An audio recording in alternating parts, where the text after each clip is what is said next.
Welcome back to another episode of The Conscious Artist, a safe space for conversations around mental health awareness for musicians, artists, and all human beings. I am your host, Pallavi Mahidara. I'm a concert pianist and teacher, and I am absolutely thrilled that you are joining us today. My hope for this show is that it will give all of us a sense of solidarity and knowledge that we are not alone, and together, through these conversations, we can create more awareness and change for a healthier future.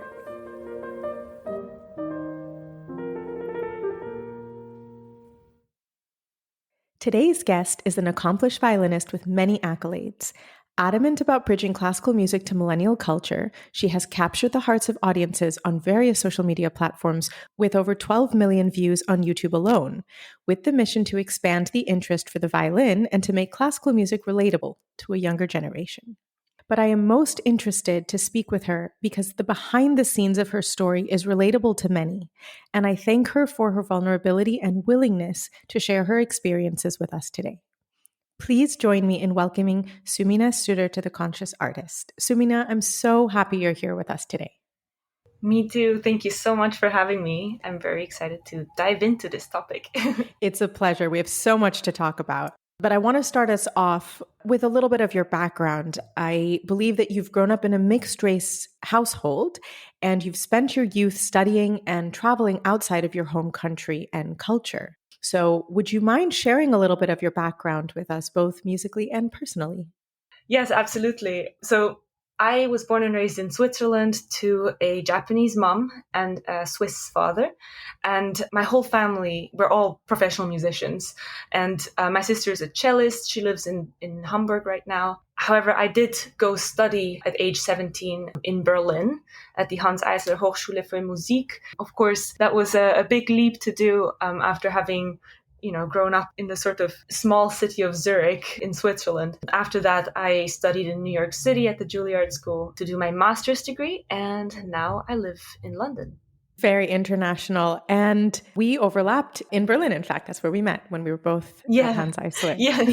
Yeah, and that's exactly also how we got put back in touch through Sarah, our mutual friend. Absolutely. So I'm delighted about that, yeah. I can relate very much to your background.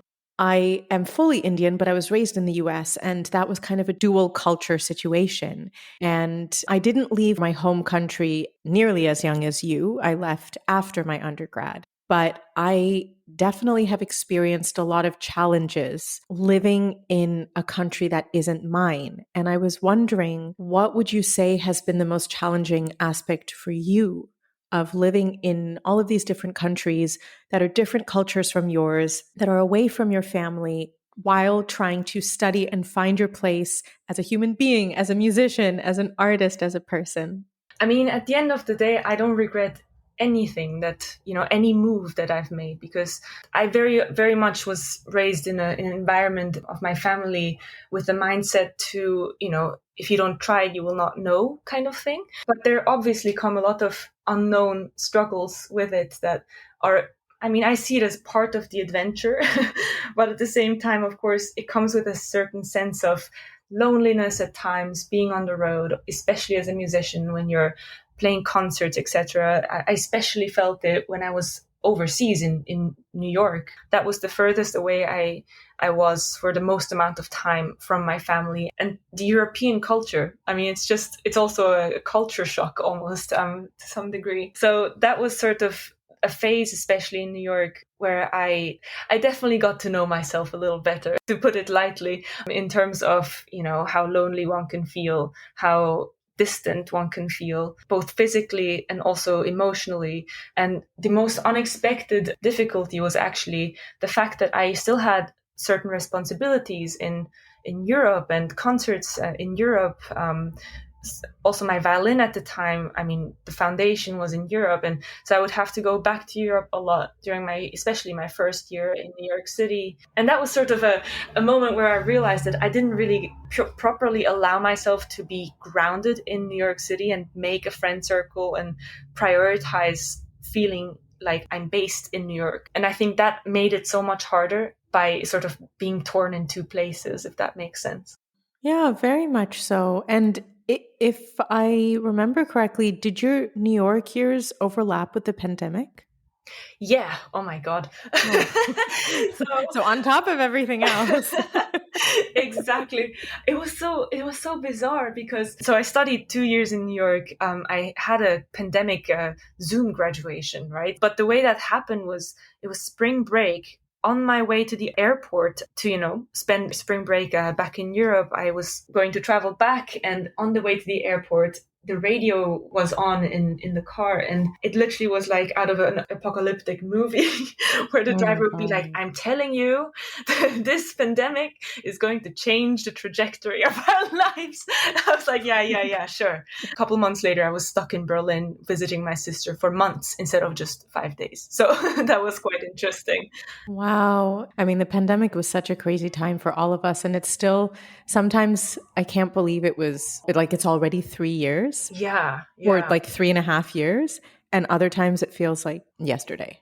Yeah, yeah, definitely. It really depends on the situation and the people I don't know, like seeing certain people that I haven't seen since before the pandemic. That to me makes it feel like it's been forever.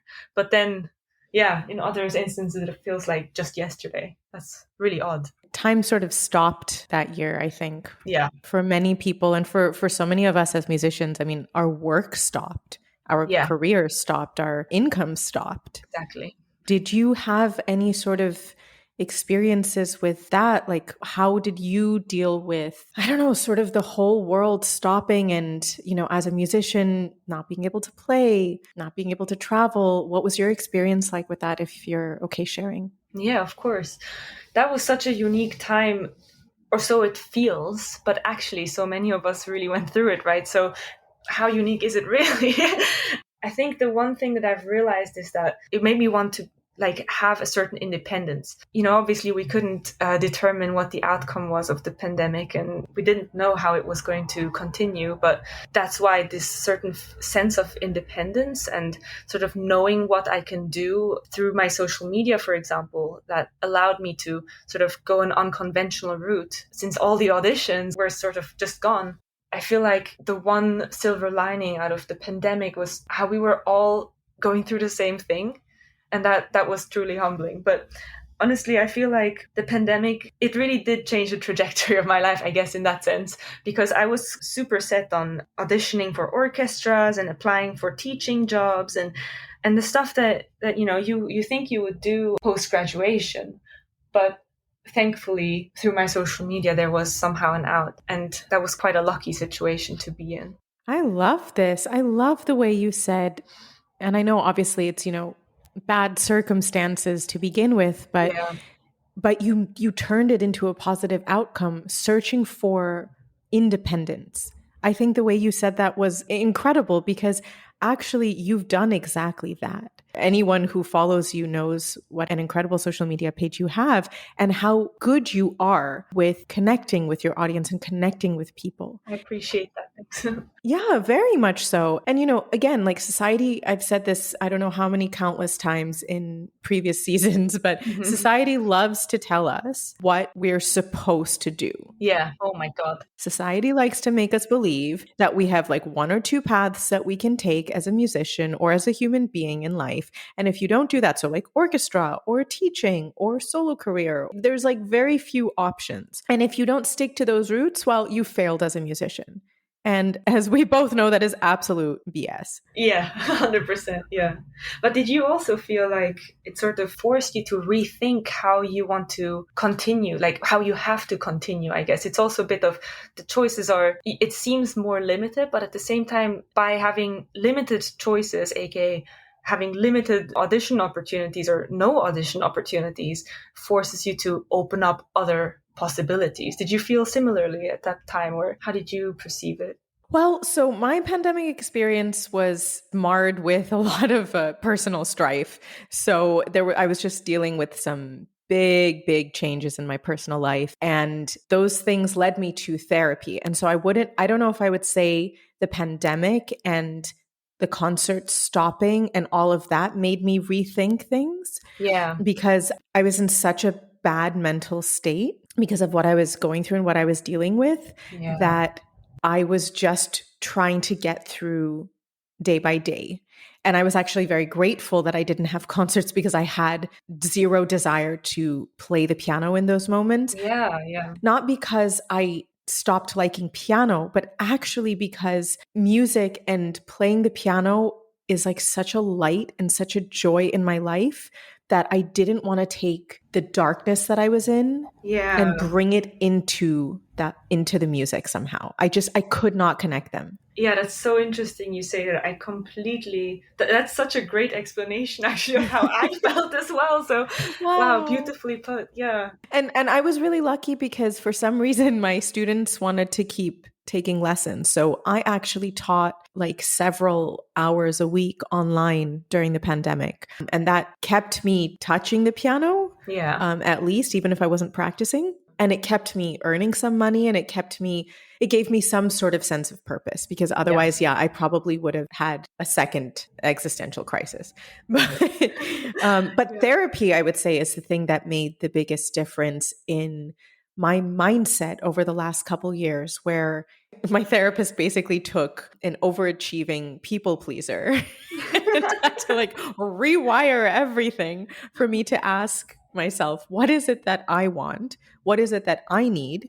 Who is it that I want to be? What is it Mhm. that I want to do? And how do I want to do it? Yeah, and how do you prioritize that, just in general with such a busy life, and all this noise around, especially during pandemic times, obviously.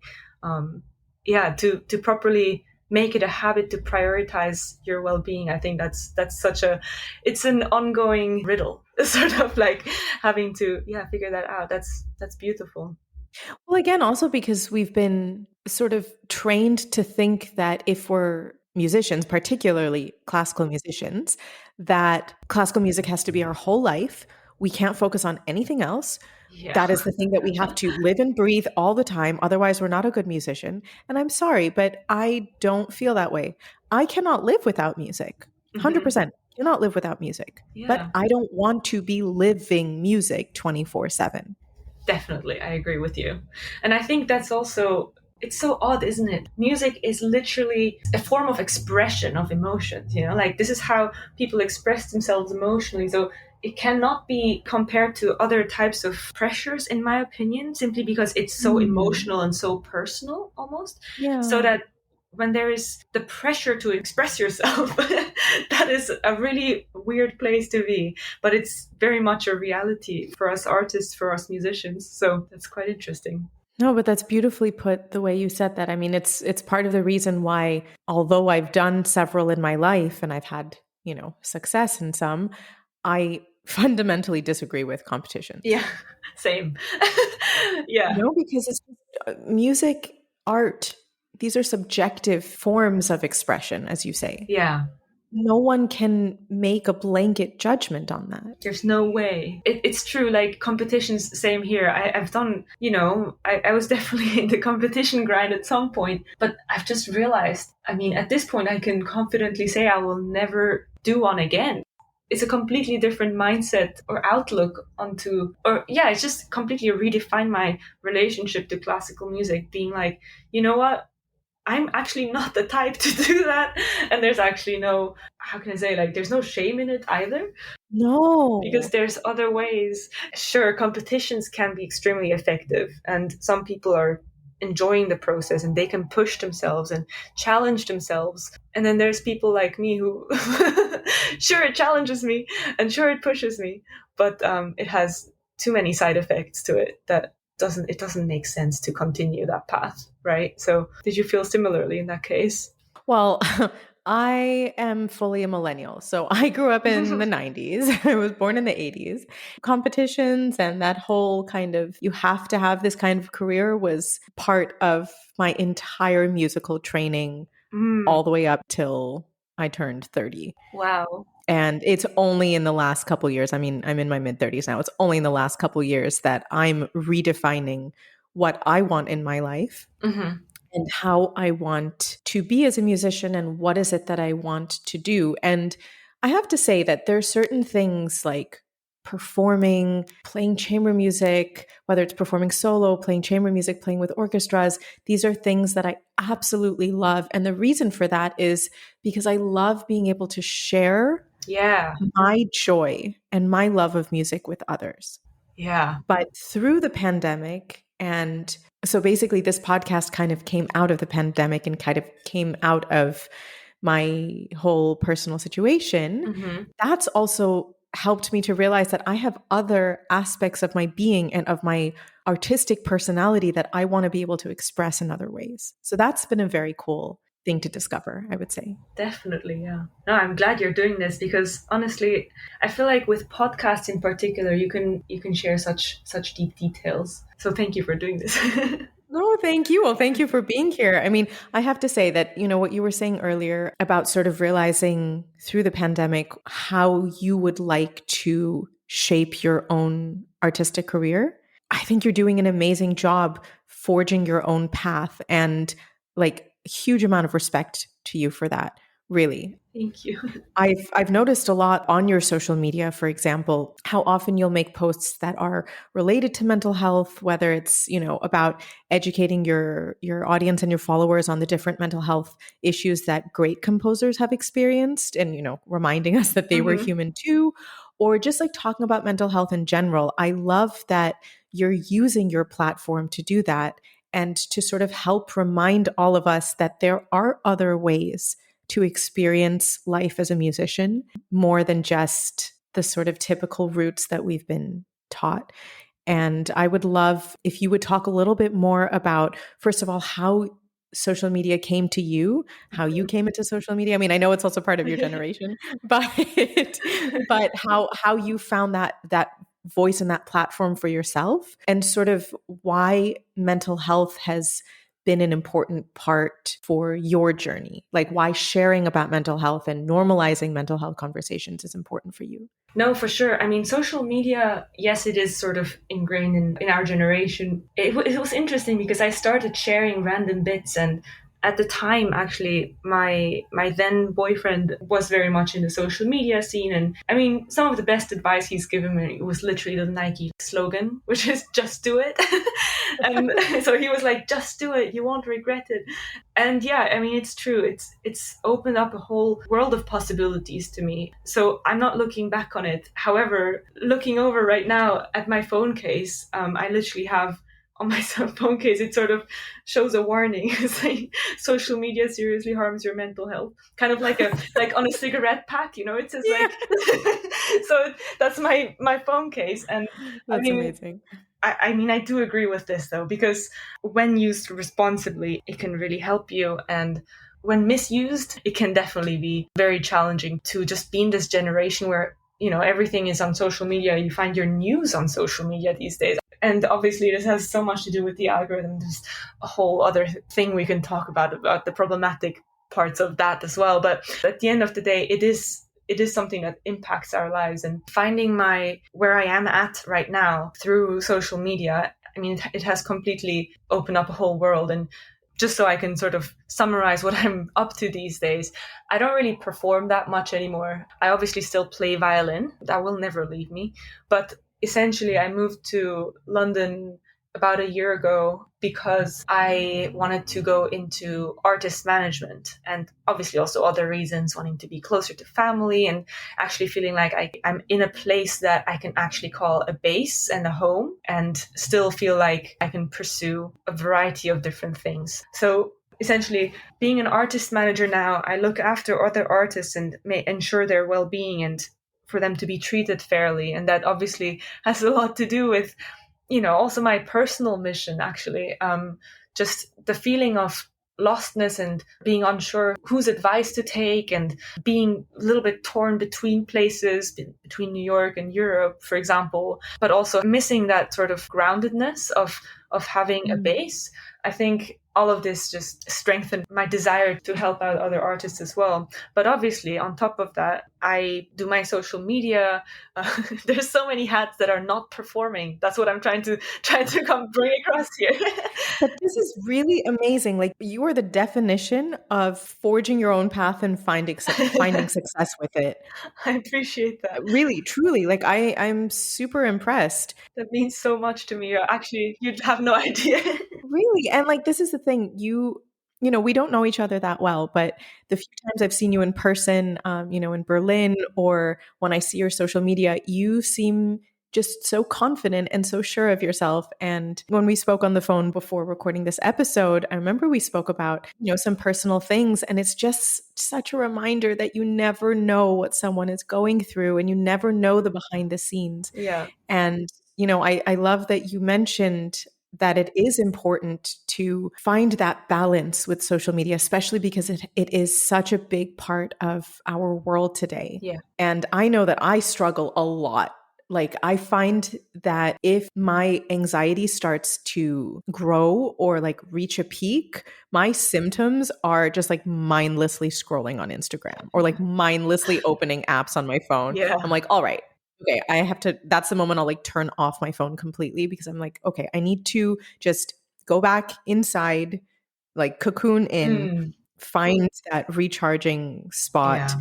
regain my balance, and then I can go back into the outside world. Yeah. How do you deal with it? Because it's so much of your job. Right. Yeah. I mean, I've definitely dealt and like I have had to tend to my well being and mental health, like trying to figure out how to best balance the whole overwhelmingness of the world the way it is. Yeah, I totally agree. Also with social media, but trying to find myself in moments of busyness and in moments of anxiety for sure. One thing I will say is having been diagnosed with ADHD 2, 3 years ago, I'm actually not sure, has answered a lot of questions, in terms of overwhelm or overstimulation, like loud crowds, like a lot of it has to do with ADHD as well, and just the overwhelm also with memorizing a lot of repertoire, for example. That was quite interesting to me, how I feel like I understood myself so much better after going onto that journey and actually trying to get to know myself better, if that makes sense. So yeah, the way that I personally like to recharge is just the same as you are. Like cocooning is a really good word for it. I think it helps to just feeling like you're in control of your aloneness, if that makes sense. Mm. Like having friends around you, but then also not being afraid to advocate for yourself and to actually retreat when you need it to. Whether that be, if you socialize, to actually tell yourself, okay, you know what, I'm gonna leave this group like first, even though I have FOMO. So it's Yeah. little things like that, but also, of course, yeah, literally just curling up and watching a movie that I probably have already watched 5 times, just because I know that there's a happy ending to it, can really be the solution to feeling a bit anxious sometimes. Well, they say that if you rewatch the same movies and TV shows, it's a sign of anxiety. Exactly. I'm like, all right, well, then I have massive anxiety because I've watched some of my favorite movies like 200 times. So, Exactly okay. same. But it's true. That's actually where once I read that, I was like, actually, that makes so much sense. That's exactly how I like to sort of like tend to it as well. It helps. It definitely helps. Well, first of all, thank you so much for sharing about your ADHD. Thank you for your vulnerability. And I think whenever we learn a little bit more about ourselves, it answers those questions. Mm-hmm. For me, it was going to therapy and like going back into my childhood and opening Mm. Pandora's box and Oh starting to my go God. layer by layer. Yeah. But that has really helped so much to discover why I am how I am in certain situations, or discovering that like being a perfectionist is not a character trait, it's a personality trait, and it's something that I can work on. Yeah. It's not a permanent fixture in who is Pallavi. Mm-hmm. And so that like those kind of things, I think when we identify, it helps to at least put the puzzle pieces in their place. Yeah. And they keep changing too. That's the Yes. beauty of life, but it's obviously also quite confusing. But as we grow, I mean, the puzzle pieces rearrange themselves. So it's a constant, I like to see it as a journey or a game of figuring out, I guess. But sometimes it's more tiring, sometimes it's more fun. But yeah, it's just important to get to know yourself better and better every day, right? Absolutely. My therapist always says that it's not about maintaining balance all the time, but it's about being able to recalibrate and like re-equilibrate when life goes up and down, because life will always go up and down. Yeah. And it's just about being able to find your balance back each time. In my opinion, that's fully true. Yeah, it's interesting though. I mean, briefly touching back on ADHD, well, for me, it's less hyperactivity, so it's just ADD, I guess. But it's interesting how, since being diagnosed, I've realized that there's a lot of musicians who have very similar. Look, I mean, I'm not diagnosing anyone, but there's a lot of musicians and artists in particular who have the symptoms of ADHD. And then I looked into it and read this book. I forgot the title, but it seems that so many artists have it because the part in your brain that is responsible for your creativity, essentially, is very close to the part in your brain that is responsible for the dopamine production, I believe, which is essentially Mm. the chemical imbalance that creates ADD in you. So that I found that quite interesting, and then found out that it's very, very prominent in my family. Wow. Once Yeah. I talked about it with family members, and they were like, "Oh yeah, I also have ADD." Like, what? I did not know that. So it's quite interesting how that sort of went through a whole rabbit hole. But I agree with your therapist. I think that there's so much truth to that. Fully agree. She's helped me so much. So Yeah, that's lovely. Yeah. always gratitude to her. But I had a question. You were speaking about ADHD in relation with memorizing music. Could you go more into detail about that? Because I'm really curious. Yeah. So the way it has been in my experience, there has been a lot of struggle for me throughout my life that at the time were, unanswered. I had no idea if other people felt the same way about learning new repertoire and memorizing. And it turns out that it's not that I'm not capable of Hmm. memorizing music, but the work it takes for me to memorize the same music that, let's say, a peer of mine that doesn't have ADD, it just takes 10 times more effort, essentially. Mm. So that obviously can lead to very quick burnout as well, and overwhelm Right. and stress and anxiety. And at times, obviously, this also means lack of self confidence in those moments, because it's like, why am I not as quick, or like, why am I? Yeah, it's quite interesting how that can unfold into different symptoms in your personality as well. So I experienced that quite a bit, and it would come with occasional, what do you call it, like blackouts on stage, or Memory slip or like actual blackout? um, memory slip. Let's say memory Okay. slip. Yeah. I'm sure there's people out there who have actual blackouts as well. And just, being on stage is a whole other sensation for us as a human, just being on stage and having all these eyes look at you and all these ears Yeah. listening to you. Obviously, Yeah. it's again, it's not an unstressful situation, right? It definitely Yeah. puts you quite vulnerably into the center of everyone's attention.